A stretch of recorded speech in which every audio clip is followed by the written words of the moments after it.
So now let's talk about the show. It was okay. Okay, later days. I'll beat you up. Okay, so Beat you up. Sorry. All right, so The Weekenders was a show on Disney from 2000 to 2004, created by Doug Langdale, who later went on to create Dave the Barbarian, which I'd like to revisit. I don't know if it'll be worth an episode. But I remember... No. That show, I would rather. I like that show. That show's fun. I remember liking it, but again, I was in middle school, so maybe there's a bunch of bullshit random humor. But I want to check it out again because I remember loving it. It's got Danny Cooksey. And so, this show is a show about.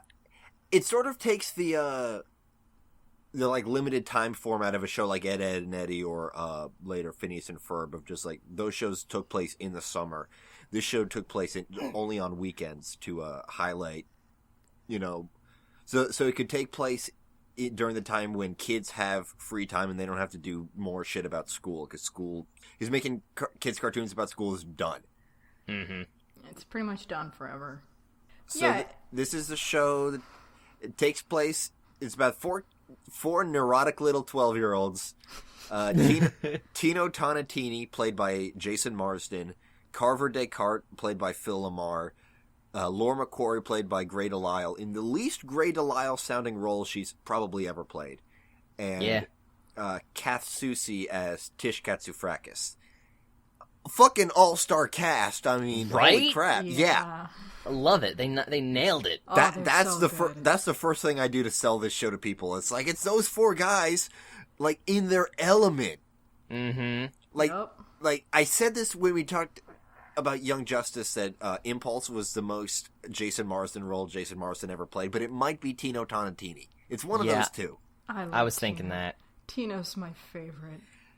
Yeah, and they live in the fictional Californian city of Bahia Bay, which, as somebody who's never been to California and doesn't know that much about it, I'm going to guess it's based mostly on Santa Monica. Maybe. There's boardwalks and shit. Remember, Bahia Bay, it means Bay. In Spanish. I wouldn't know. I've never been further west than that one Virginia. Yeah, the Bahia Bay is Bay. The rival school is Campo Fields. That's Fields. In one episode, Carver talks about going to Lake Lago. Same thing. And in the Christmas episode, they go to Mount Colina, which is Mount Hill.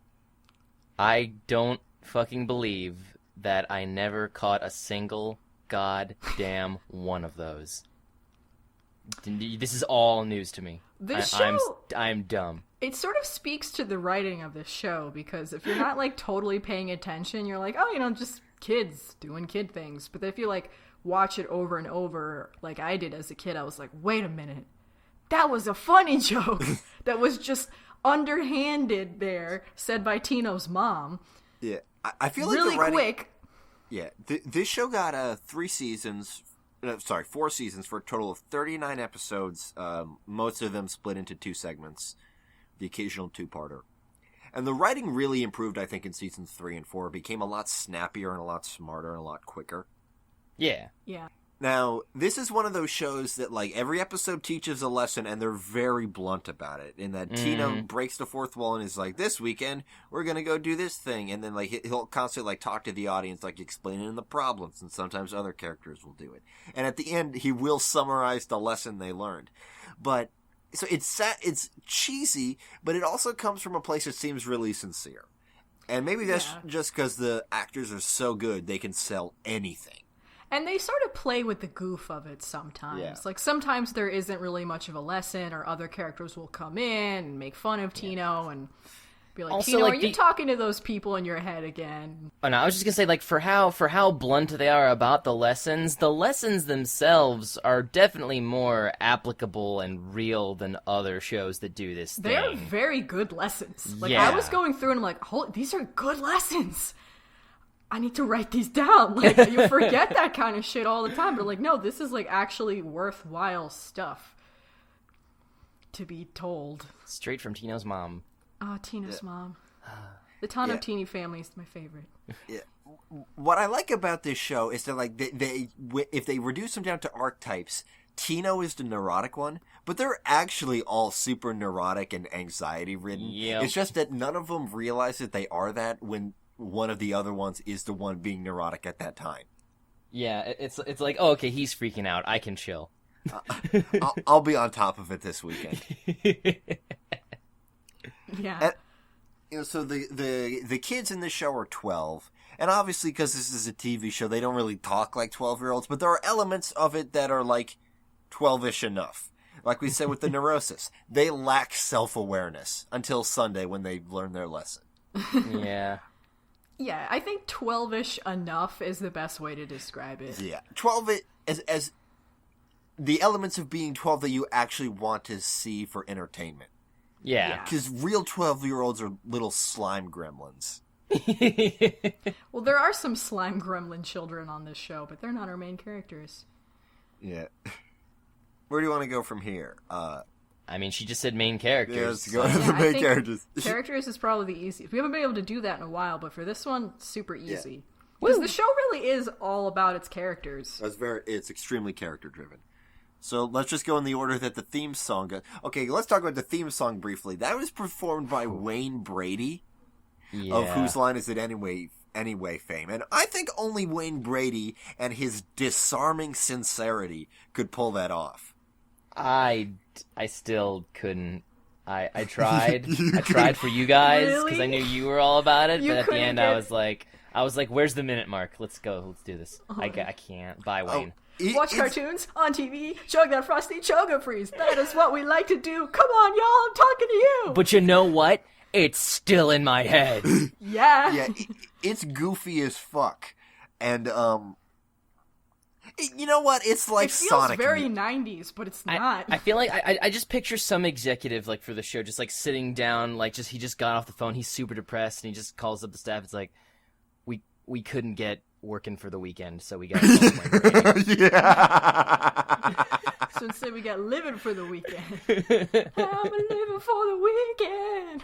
Oh, I'm living for the weekend. Dum, dum, dum, dum. Oh, also the organ riff, the organ hook in that song is extremely similar to that of Tequila. Oh yeah. Yeah, I hear it. No, Oh, yeah. yeah, like the note. It's maybe like a different key or some other kind of musical concept I fundamentally don't understand. And also, the kids in the opening dance super bad, kind of like Pee Wee Herman in the friggin' movie. It's all connected. It's all conspiracy. Illuminati. Hack the planet. Yes. All right. So yeah, we'll go in the order of the stupid theme song. Tino Tonatini, voiced by Jason Marsden, is our de facto main character. All the kids in this show, kind of interestingly, have different family structures. He lives with his divorced mom. His dad is on the other side of the country. And later in the show, he doesn't ever move in, but his mom spends a lot of time with her new boyfriend, Dixon, who's like his almost stepdad, I guess. Yeah. It's his Chad. Wow. Really? Well, Clarence. None of things about you, dude. I forgot because Clarence has been gone forever. Bring it back. Anyway, sorry. Didn't mean to break the momentum there. Oh, Right. God. Anyway. Yeah, Tino, Tina. he's so... I love him. Yeah, So I precious. yeah, he really is, however, the most neurotic and anxiety-ridden. Kid. Not just Ever. character, but Person. human. So that's why I relate to him the most. He's just amusing to me. I mean, like, you know, he's afraid of clowns. He's a super dork. He's the butt monkey of the group. He's really easy to mock, but his friends love him But he can also anyway. dish it out. Oh, he's so sarcastic. Like, he and his mom will just have, like, back and forths on the dinner table, and it's just so fun to watch. He doesn't really have any interests. I guess he likes comic books. He likes that one comic book. Captain Dreadnought. That He one likes- super 90s comic book. Yeah. And he likes chess. He does. Okay. And Yeah. like pool and well, he liked chess because it wasn't athletic and he could No, sign he up won for that. He won that chess trophy in one episode. Oh yeah. And then it got broken. Yeah. Whoops. But he and Lore are the two who are most likely to just like make a new personality to solve their problem for that weekend. I mean, that's the first fucking episode. Is that for a party he starts bouncing on a bouncy house. What do they call it? A jumping jamboree? Yeah, it was for the solstice party. The equinox party. And all the middle school kids just tear him to shreds because middle school is exactly the same in every individual aspect to prison. It's a 1-to-1 comparison. My middle school actually had a gate that they shut. Oh my god. It was big and metal. Oh my god. And we were only allowed to walk in specific paths to get to class, and they were like policed.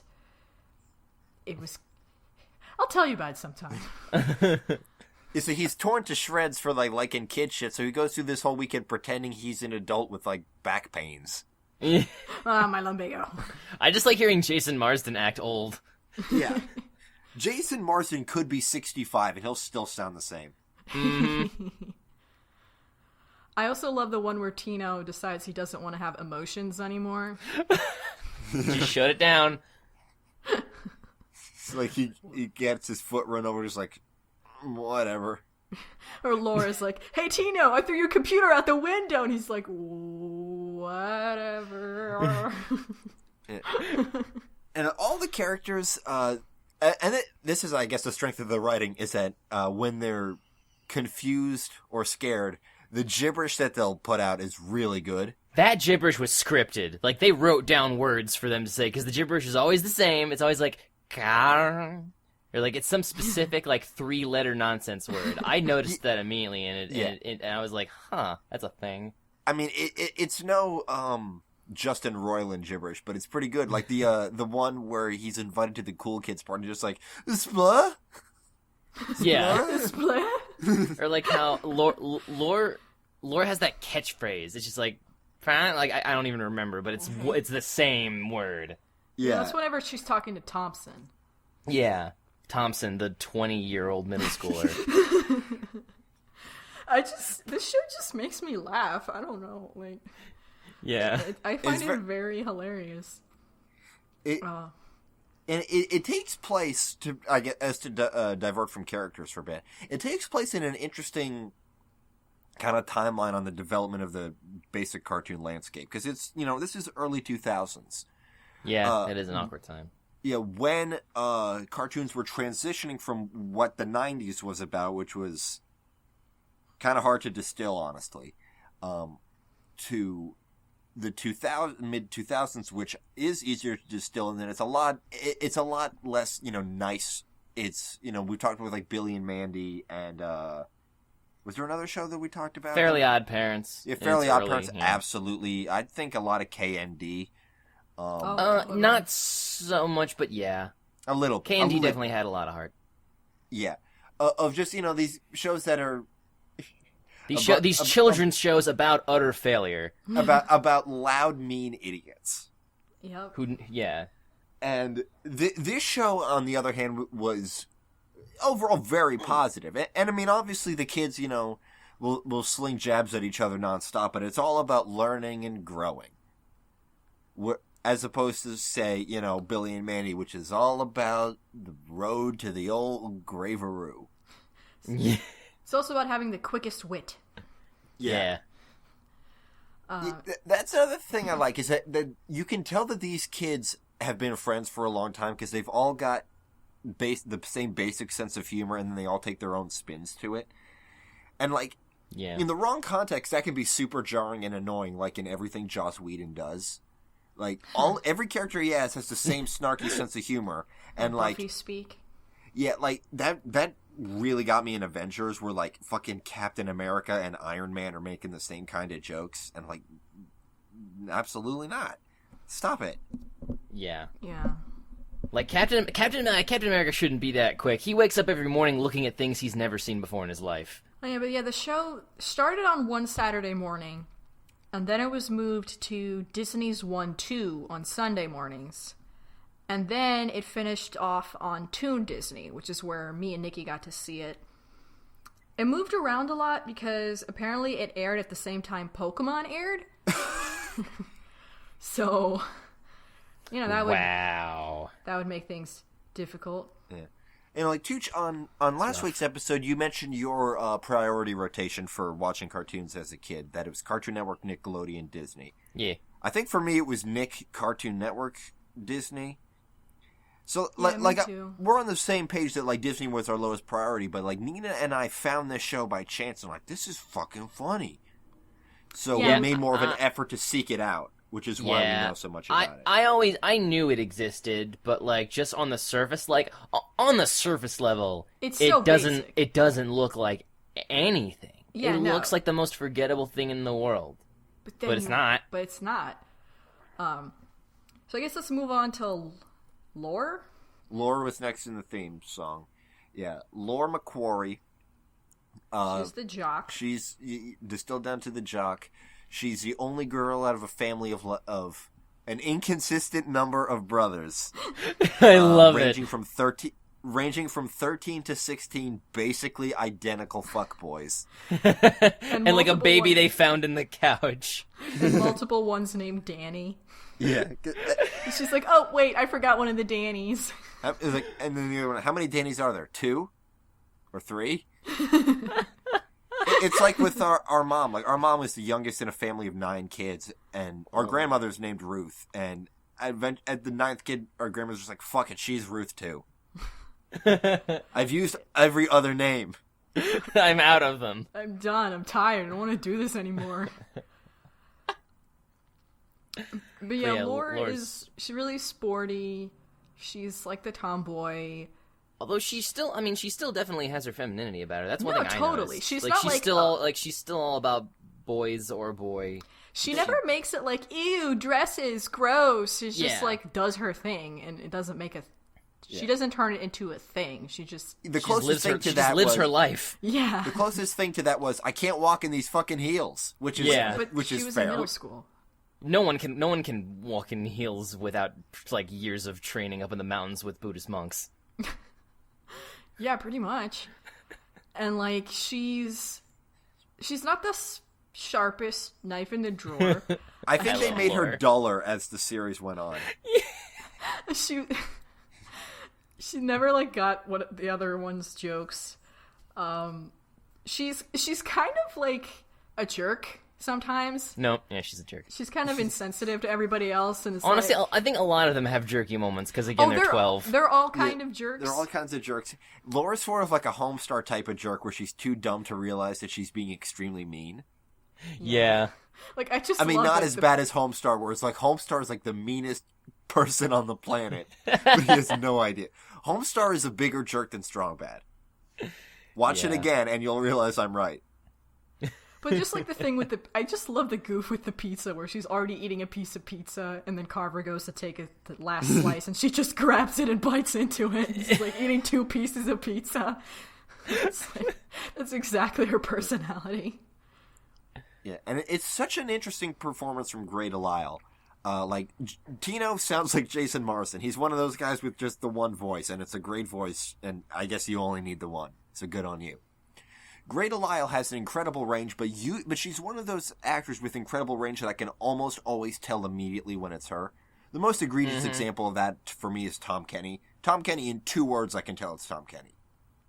They have wide range, but they have vocal types that they do. Like, you know, he's got his Grey Delisle. Grey Delisle's got her like Yeah, there's like an audio through line that you can detect through everything. And like a lot of Phil Lamar's voices have that, but then a lot of them get away from that. Mm-hmm. Like if he's being a gruff, tough guy like a Jon Stewart, like I would never have guessed that was Phil Lamar. To this day. Well, Phil Lamar voiced a lot of characters in the show. Whenever I looked at the end credits, I was like, he was basically like all the other characters for that episode. Yeah. Back to Grey Delisle. Like this one, it's like out of her regular pitch. It's a lower pitch. And like when Laura's just talking in her normal, you know, pitch and mood and everything, it doesn't sound like Grey Delisle at all. But if she gets more excited, if she starts screaming, then you hear it. Yeah, you know what it is, though? It's Great Delisle has done voices like Lore's, but they're always one-off background school kids whenever they need children group shots and stuff. I've heard Lore in there, but for a main character, this is really the only time she's done, like, her snotty kid voice, like, you guys, sports. Because she can do, like, baby voices, too. Oh, yeah. Yeah, and like, I guess her signature thing is being, like, delightfully shrill, as we saw with Vicky. It was like every line was shrieked. I wonder how difficult that role was. She like a lot of her most noteworthy roles were like nasally, like Vicky, or like even Frankie a little bit, and then like Azula's like, you know, she's up here and like, it's gonna fucking take over the world or whatever, evil bro, like I'm evil, like yeah, shit like that. Yeah, that was my Azula impression. Is spot on, 100%. 10 points. Yeah. You're better, like... Out of 100 points. Very bad. I wanted to do her bit where she was trying to pick up that dude in that one episode of Avatar, but I realized I didn't know that offhand. I don't know why I thought I would. It's kind of a long speech. Because it's so sharp. There, I did it. That was it. You got it. You eventually got it. All right, want to move on to Carver? Oh, yes. I love Carver. I love all these fuckheads. Honestly, I think that Carver was the most solidly written. Yeah, and he's probably the biggest jerk. Yes, that's why. He's the cool guy. Yeah. Carver Rene Descartes. Say, listen, he's my middle name. I thought it was Rene. Because he's the most egocentric. He's the most selfish. He's the shallowest. He's the most 12-ish. That was that one goof, actually, unintentionally, with the documentary. It's like, yeah, so go around and describe yourselves. I'm nice. I'm 12. I'm nice. He is 12. No, it was like, I'm nice, I'm 12, I'm nice and 12. Yeah. Oh my god. But he's like a thing for fashion and shoes. He's got a family, you know, mom, dad, older sister, toddler brother. Mom, sister, and brother, all voiced by Cree Summer. Yes. Cree Summer's performance as his little brother Todd is the closest thing to an accurate performance of a 3-year-old I've ever heard in animation. It's really terrifying. Yeah, I love it. Because it's just a lot of screaming. It's mostly unintelligible. Because, like, when kids first start talking, it's kind of cute. When they get the hang of it around 3, then it's awful. And then they start becoming human beings again. And it's not like all of their anime. It's mostly just like yelling for cookies, which I guess Rugrats, you know, every third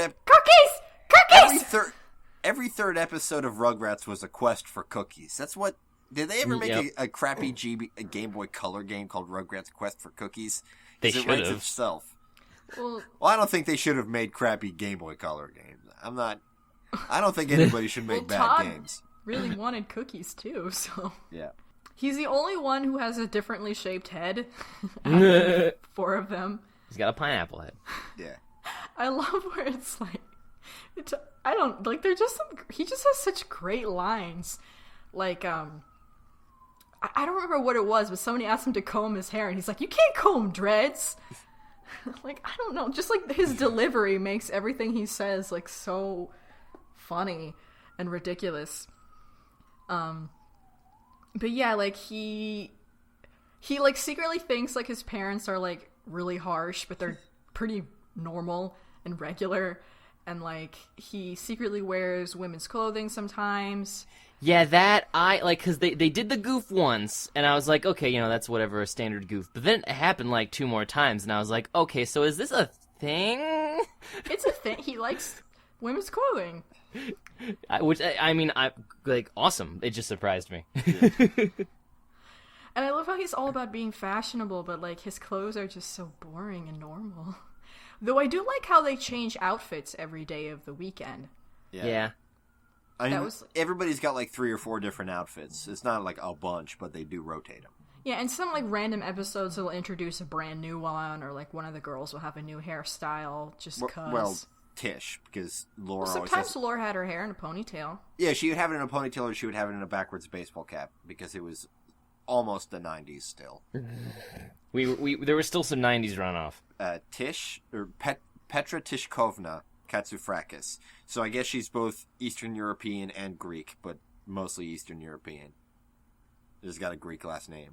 Yeah, it's one of those. It's that bit where it's like we don't know where they're from. It's the old country. It's the same country as every other cartoon. It's the old country. Yeah, can we just make up a multiverse country for all them to live in? Yeah, an ambiguously Jewish Eastern European country. Does it hurt Tish? Let's see, Tish, Rolf, I don't know, Fez from That 70s Show. Fez from That Why 70s not? Show. Tommy Pickles' maternal grandparents. Well, I thought they were just. I mean, I don't know where they came from, but they were just straight up Jewish. Yeah, they were from the old country. And Tish's family is also straight up Jewish. They celebrated Hanukkah. Oh, yeah. But they're a special kind of Jewish. Their Hanukkah was kind of interesting. Yeah, so she's the child of first generation immigrant. Oh, technically, she's also first generation immigrant because she moved over when she was 1.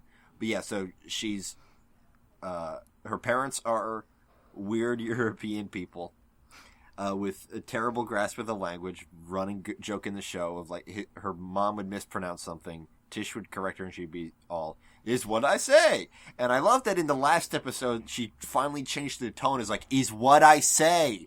She finally got pissed off. I've been living in this country for 11 years, and you motherfuckers still can't understand me.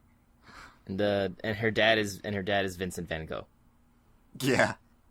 And also, speaking of her dad, who's voiced by Jeff Bennett, a game I found myself playing a lot while watching this show was Jeff Bennett or Rob Paulsen. Turns out it's always Jeff Bennett. Really? Is Rob Paulsen not in this? Rob Paulsen was in it. Rob Paulsen was only Tino's cousin, Philip. Really? Oh, wow. Yeah, I could have sworn he was someone else. Yeah, you know the blonde fat kid who isn't Bluke Percy? That's Jeff Bennett. I could have sworn, I would have bet my entire net worth of $5,000 entire dollars that was Rob Paulsen, and it's Jeff Bennett. Damn. But yeah, Tish is voiced by Kath Soucie. She's like the brainy one of the group. She likes the arts, and she's all about being cultured and going to the museum and playing the dulcimer and reciting Shakespeare and being a big snob. And kind of got the Lisa Simpson thing going on, where she's often most interesting, where all this pretense of being mature kind of falls away, and you see that she's still just a child. Yeah. Totally. That's some of my favorite Lisa Simpson stuff, where it's there's one episode where they're having lobster, and Lisa was disappointed that it didn't come through. It's like, Lisa, why are you mad, Lisa? You don't even eat it. Yeah, but I like the smell. I feel like Tish had the most episodes devoted to her. Yeah, now that you say that, there was a lot of Tish. I mean, I love Tish, though. Yeah, I like Tish, too. I like Kathy Soucie whenever she's not playing a mom, because it's always interesting, because it's like, the mom is not playing a mom. Because Kathy Soucie is everyone's mom. I'm just so used to her playing, baby voices. Yeah, it's interesting to have something in the middle for once. Yeah. And, again, when Tish gets frustrated or angry and starts screaming or whatever, she does go up to, those fill-in little pitches. Mm-hmm. Totally. I don't know. I mean, Tish is just, it's just so funny that she's, friends with them because, so many of the episodes is just, Tish has got this crazy plan or this thing she wants to do, and her friends are just a bunch of dorks and don't understand it. But I love how she, really loves art, but she's not good at it. Yeah. She thinks she's the best, but she's not. Was she your favorite as a kid, Nina? I don't know who my favorite was. Because she has your hair. Or had. She does. She definitely, hits all of my, standards for favorite character in a show. But I don't know if she was. I think I really liked Tino as a kid because he made me laugh a lot. He was very funny, and he also was kind of uptight in different ways. Yeah. He made a schedule for the perfect weekend. That's the kind of thing that you totally kind of did. No, I did do that. Yeah, I know you did that for a birthday party once. I think it was 11th or 10th birthday party, I had a schedule of what I wanted to do, and everybody was just like, oh. Nina, have you seen those TV shows where they try to do that and it doesn't work? It's like, yeah, I can do it better, though. The problem is that they didn't commit. It was a very frustrating birthday party because nobody paid attention to me. And I'm like, this is my birthday! Anyway. Apparently her name means girl with one nose. Yeah, Petra Dushkovna's girl with one nose. Because she was supposed to be named Goosh, which means she who has to take off shoes to count past 10. One thing I think that's interesting about the show, and we actually mentioned this on our Clarence episode, I believe, in the episode, was it Money Push Broom Janitor Arcade Time 3/4?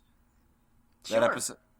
Yep. One of the writers for that said that like something that always kind of broke his suspension of disbelief in shows like The Weekenders is how they've got basically unlimited money, except like in the 2 episodes where they don't. Yeah. Yeah. Yeah, because they go out every weekend, like they're going to. They have That's the most unrealistic thing about the show is the amount of agency they have as 12-year-olds. They can just go places. Like, I've always lived in suburban areas my entire life, so everything's fucking far away. But, like, if you want to go anywhere, you got to get your parents to drive you. Yeah. You and they can just go every places. Weekend, they spent so much money on Pizza. snacks and pizza and chili fries and chugga freezes and all Carver's clothes. Like that's my favorite stammering he did, actually, even more than the was a clown. Oh, the clowns. Yeah, The clowns. There's always got to be an episode in cartoons about clowns. Because like claw is a hard syllable to repeat. Is it? Okay. Claw. It's an inorganic syllable to repeat. I guess. A more realistic thing would be clown. But claw. That's why it's true. funny. Like, why would he? Like, He would have to intentionally. He sounds like a weird chicken. He is a weird chicken. He is a chicken. He's afraid of clowns. And seagulls. It's like, I'm sorry I gave you an irrational fear of seagulls, Tino. It's not irrational. They are a menace. I agree, though. Oh, they're terrible. They're like the worst animal. They're terrible. But I love when Well, they're no. just like rolling him around town. They are They're the better worst than bird. bed bugs. I'll give seagulls that. They're the worst bird. Yeah. Yeah. Well, geese. Geese are also really bad. Oh, yeah. Tweet at the show. Tweet at the Toon Goons. Tweet your least favorite bird. So it always seemed kind of contrived when, like, the plot was that, how are we going to get money for this concert? When in a different episode we had the money for the concert for the same band. Yeah. And they go to the arcade every weekend and like they play pool. What 12-year-old wants to play pool? Pool is boring. I had a friend. I like pool. I had a friend with a pool table when I was 12. Pool's fun. Pool's kind of cool. Really? Because It I rhymes. remember It has to be watching Geometry in action. I remember even as a kid, I'm like, that game looks so fucking boring. Why are they playing it? Why don't they just hit each other with the sticks? That would be fun. Like when they invited that one girl to be their friend, and she was like, "Can we stop playing pool? It's so boring." And I'm like, "Yes, it's very boring." I don't know. I like geometry. I guess that's why I like it. I don't know. But it always just seemed like an adult thing you do at a bar, not at a fun zone. I like making the balls clack around because it's noisy and cool. I don't know. Yep. I don't like games very much. So Tino's mom. And Tino's mom is the other main character. Like, she really is. Even though she's not in the theme song. My favorite. Yeah. Tino always goes to her, or doesn't. Tino often goes to her with his problems of the weekend, and she'll give him wise advice of how to fix it, whether he wants it or not. She's extremely aware of what's going on in his life, and what I think is cool about that is, when you're in that age, all your problems seem so big and important, and then you look back at them as an adult, it's like, your world is so fucking small. Nothing about your experience as a human being is novel or interesting. So let me just break it down for you, tiny person. Don't ever have children. Oh, I really shouldn't. I'm like like not even a goof. I would be so bad at this. Tina's mom is perfect, though. She's such a cool mom. Like, she's such a great TV mom. Like, She's super chill, and it's neat because like all the parents in the show seem to actually care about their kids. It's so many of these kinds of shows, it's just like, the parents are just sort of auxiliary, they don't understand their kids or whatever, but like, no, these parents like totally get their kids, they like them, they understand them. Kind of the opposite of, the concurrent Fairly Odd Parents parents. Yeah, who just don't give a shit. I mean, Timmy's parents are so bad they could be anime parents. Yeah. Yeah. Except for they're both alive and there. Yeah. And she's just so cool, like her delivery, she's just like the coolest mom. I don't know, like the way that she talks. Yeah, like voiced by Lisa Kaplan. Well, I'm gonna look up if she's been in anything else. I feel like I've heard that name before. I was just gonna say, like even a few, like it took me a few episodes to really get in the groove because it's like it's a great show, but it's not the best. So I was like, okay, well let's get this over with. But I got into it. But like the first thing I get into was Tino's mom. I'd just be like, Tino, I can be your new dad.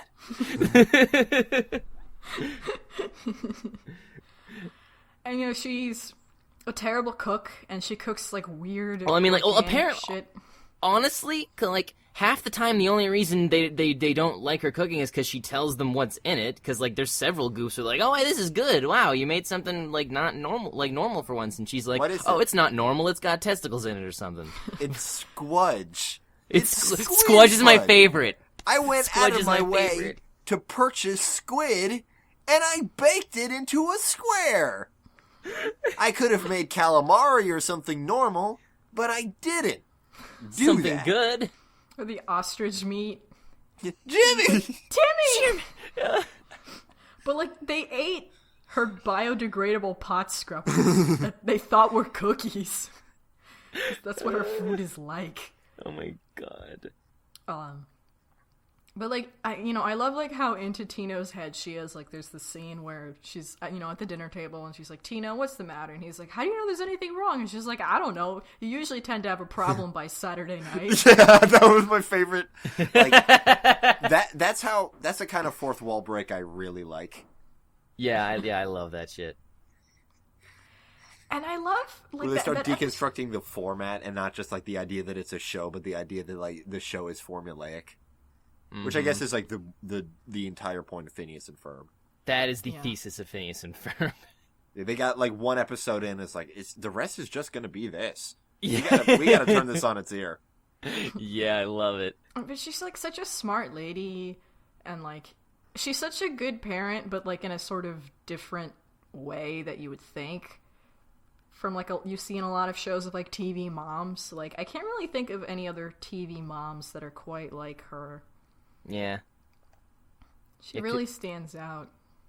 Yeah, because honestly, like, even in terms of, like, oh no, like, kids being embarrassed of their parents, there's not even any of that going on, really. She's just cool. Everybody likes her. It's just a little bit of it's like, you asked for advice from your mom? Yeah, I know. But he still does it. And after a certain point, it's like, Tino, you're the only one who will ask your mom for advice, so can you, like, do it so we can have a solution? Yeah, that's great, too. And then, like, when she and Dixon get closer, Dixon will start, like, helping her to double team Tino's problems. Yeah.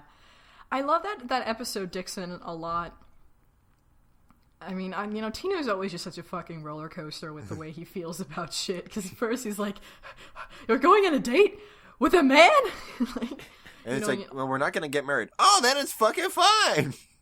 Yeah. And then later he's like, get married. He's such a crazy kid.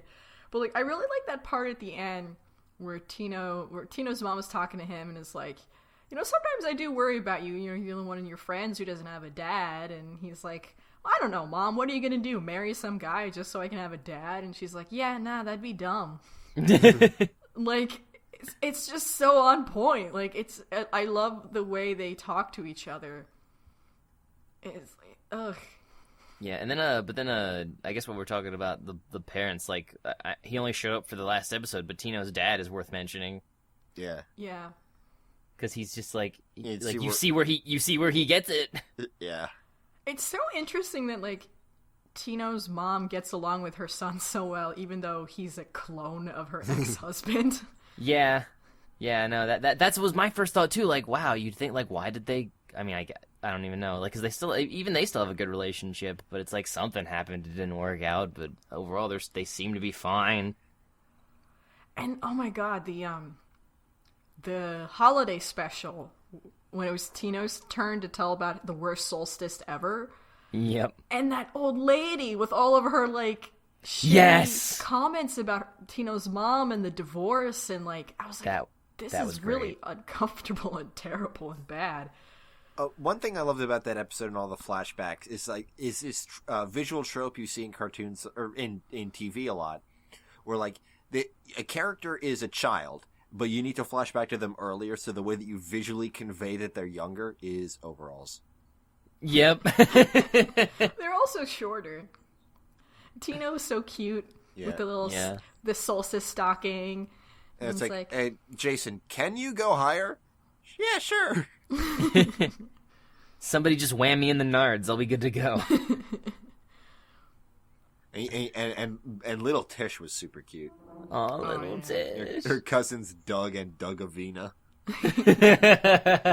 We haven't talked about the pizza place. Oh, the pizza place, of course. The best running gag in the show is that their go-to pizza place changes theme every week.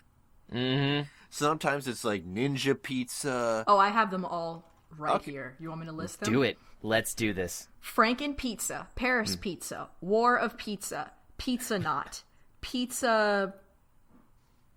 I can't read that one. Pizza Platypus, Hula Pizza, Pizza Emergency, The Great Wall of Pizza, Pizza Farm, Pizza of Mind, Deep Dishes, Pizza Pie Pioneer. Pizza Pioneer. Pizza Pioneer, Pizza's Court, Shakes Pizza, another one I can't read, Slice Capades, Amazing Pizzerini, Paleolithic Pizza, Mission Impeachable, Sherlock Pizza, Surreal Pizza, Mount Pizzuvius, Cirque de Pizza, Pizza the Musical, Pizza Aerobics, Pizzaquarium, Pie Kwando, Inflatable Pizza, Lord of the Pies, Black Tie Pie, Farrah Pizza, Discount Pizza, Pizza Bite, Pizza Spy, Leftover Pizza, Superhero Pizza, Gladiator Pizza, Pizza Dungeon, Night of the Living Pizza, ES Pizza, You Won't Believe It's Pizza, Tish Pizza, Clown Pizza, Alpine Pizza, Where's the Pizza, Pizza Lounge, Pizza Spa, Ninja Pizza, You Can Eat Pizza, and Focus Group Pizza. You can eat pizza is my favorite. That one is so weird because it's like, it's... Okay, backing up a bit, like, what I choose to imagine is that, like, this guy, played by Jeff Bennett, is just trying to find the one gimmick that's going to make him enough money to justify how much he's been trying to get a gimmick to work. It's like, some of them are, like, kind of standard restaurant gimmicks. It's like, oh, it's dinosaurs, people like that. It's a fucking Rainforest Cafe. I mean... Yeah. The Rainforest Cafes, they put some theming around some really generic fucking food. Mm-hmm. But then there's, like, the ones where it's not just atmosphere, but, like, the method in which the pizza is served. Like, leftover pizza. I like Pizza Bite, because it's, like, 3D printable pizza. Yeah, they invented 3D printing in this show. My favorite is You Can Eat a Pizza. I feel like that was their peak of, like, really good bits, because, like, they got it spot on with the whole, like, self-help seminar yelling guy, like, you can eat a pizza, like, believe in yourself, and just storms off. Yeah. And Surreal Pizza. I really liked Thera Pizza, when we took the order. Yep. I love... Which one was the prison pizza?